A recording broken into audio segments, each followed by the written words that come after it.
Quando eu era criança, eu odiava Meredith Blake. E eu nem precisava pensar muito sobre isso. Ela era a vilã de Operação Cupido.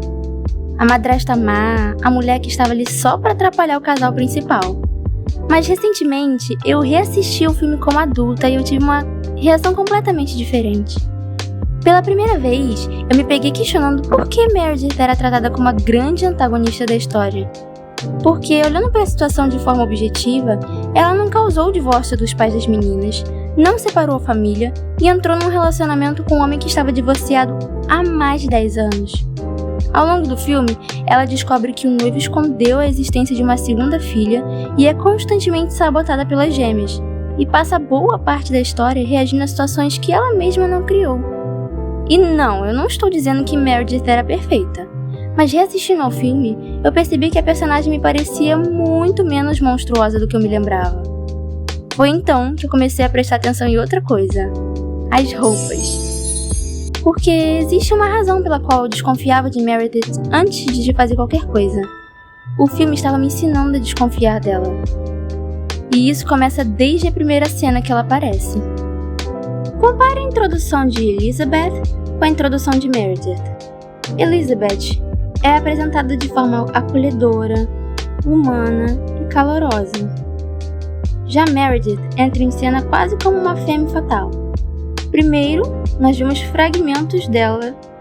Depois, nós temos a revelação do seu rosto debaixo de um chapéu enorme. A música sensual, o mistério. Antes de Meredith abrir a boca, o filme já nos disse quem ela é. Ou melhor, quem nós devemos acreditar que ela é. E isso continua através do figurino. Uma das primeiras coisas que me chamou a atenção foi a cor branca. Porque tanto Elizabeth quanto Meredith usam branco. Mas não é o mesmo branco. Elizabeth aparece frequentemente em tons creme, bege e off-white. São cores suaves, quentes, confortáveis. Já Meredith usa branco gelo, que é um tom frio, mais polido, e nesse filme simboliza distância emocional. Outro detalhe que me chamou a atenção foi o trabalho das duas. Elizabeth trabalha com moda. Ela cria vestidos de noiva, que é uma profissão super artística e romântica. Já Meredith trabalha como publicitária para uma vinícola milionária. Seu universo é estratégias e negócios. As duas são extremamente bem-sucedidas, mas apenas uma delas recebe o enquadramento de mulher acolhedora, enquanto a outra recebe o enquadramento de mulher ambiciosa. E então chegamos às joias, que para mim foi a parte mais fascinante de se observar. Porque as joias contam exatamente a mesma história. Elizabeth usa pérolas pequenas e discretas, clássicas e atemporais. Já Meredith usa acessórios maiores, geralmente metais que trazem a ideia de luxo e até colaboram com a ideia de que ela é uma mulher caçadote. E quando ela finalmente usa pérolas, é o extremo oposto de Elizabeth. Ela usa pérolas negras do Tahiti, que são gemas raras cultivadas na Polinésia Francesa. Elas têm um tamanho bem maior do que as pérolas tradicionais e têm uma cor única. Eu nem preciso dizer que elas são muito caras, né? E a cor ajuda a colaborar com a ideia de que Meredith é a vilã, por serem pérolas escuras e misteriosas. É como se o figurino estivesse constantemente associando Meredith ao status e ao poder. Agora, seja gentil, papai.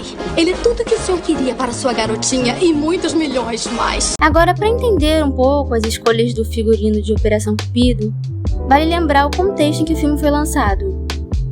O ano é 1998. O público ainda estava se recuperando da morte da princesa Diana, ocorrida apenas um ano antes. E sua influência sobre a moda era impossível de ignorar. Depois do divórcio, Diana havia se consolidado como um símbolo de elegância moderna, sofisticada, independente. Quando observamos Elizabeth James, é difícil não ver ecos dessa imagem. Sua alfaiataria refinada, os cortes limpos e a elegância sem esforço dialogam diretamente com o ideal feminino e sofisticado que dominava o imaginário dos anos 90. Já a Meredith Blake costuma ser comparada por alguns fãs com a Carolyn Bessette Kennedy, outro grande ícone de estilo dessa época. E eu até consigo entender essa leitura, mas Carolyn representava um minimalismo luxuoso muito característico dos anos 90, e eu, pessoalmente, vejo Meredith dialogando mais com um arquétipo americano antigo. Ela me lembra menos a sofisticação discreta de Carolyn e mais o glamour cuidadoso construído das estrelas clássicas de Hollywood. Não necessariamente Marilyn Monroe como pessoa, mas a imagem que se criou ao redor dela no século XX. A loira impecável, sensual, perfeitamente produzida e consciente do impacto que causava. Um detalhe que me reforçou ainda mais essa impressão é a combinação entre esmalte e batom. Nos anos 50, diversas campanhas de beleza incentivavam mulheres a usar exatamente a mesma cor nos lábios e nas unhas. Essa é uma tendência associada ao glamour das estrelas de cinema. Meredith utiliza vários desses códigos visuais. Enquanto Elizabeth parece naturalmente elegante com a sua francesinha, Meredith parece meticulosamente planejada para ser notada. Por isso, mesmo que essas inspirações nunca tenham sido confirmadas oficialmente, elas ajudam a explicar por que o figurino funciona tão bem. De um lado, a elegância da ex-esposa admirada, e do outro, o glamour da mulher que ameaça a reconciliação do casal principal. E então, chegamos ao momento mais lembrado do filme: o acampamento, também conhecido como o pior pesadelo de Meredith. Talvez seja um dos momentos mais engraçados do figurino, porque Meredith continua completamente ela mesma. A diva estava completamente maquiada e de batom vermelho para fazer uma trilha. Temos que respeitar a consistência dela com a autoimagem.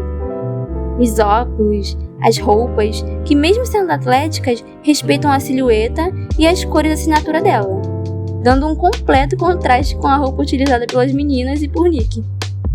Ela sabe quem ela é e eu sou muito fã disso. E mais um detalhe delicioso de observar: a icônica mochila Prada. Porque Meredith não abandonaria o luxo só porque ela ia passar uns dias na mata, né? Eu amo a mochila Prada, porque esse detalhe reflete não apenas o amor que ela tinha pelo luxo, mas pela moda. Hoje, ela pode parecer apenas mais um acessório de luxo. Mas nos anos 90, as mochilas de nylon da Prada eram um verdadeiro fenômeno da moda. A marca havia transformado um material simples e utilitário em objeto de desejo. E usar uma dessas peças sinalizava que você estava por dentro das tendências mais atuais do momento. Afinal, Meredith tinha 26 anos e não ficaria fora das tendências, né? O filme passa 2 horas tentando me convencer de que Elizabeth e Meredith são opostas. Mas Nick parece gostar exatamente do mesmo tipo de mulher. Talvez Meredith nunca tenha sido o oposto de Elizabeth. Talvez fosse muito mais parecida com ela do que o filme gosta de admitir. E reassistindo Operação Cupido, eu percebi que o figurino conta uma história mais complexa do que eu me lembrava. E talvez seja justamente isso que torna esse figurino tão interessante. Ele não apenas nos mostra quem são essas personagens, mas também influencia quem escolhemos apoiar. Mais de 20 anos depois, as roupas continuam fazendo exatamente o que foram criadas para fazer: contar uma história sem precisar dizer uma única palavra. E é isso para o vídeo de hoje. Se você gostou do vídeo ou tem alguma sugestão de próximos, deixe nos comentários. Até a próxima! Tchau!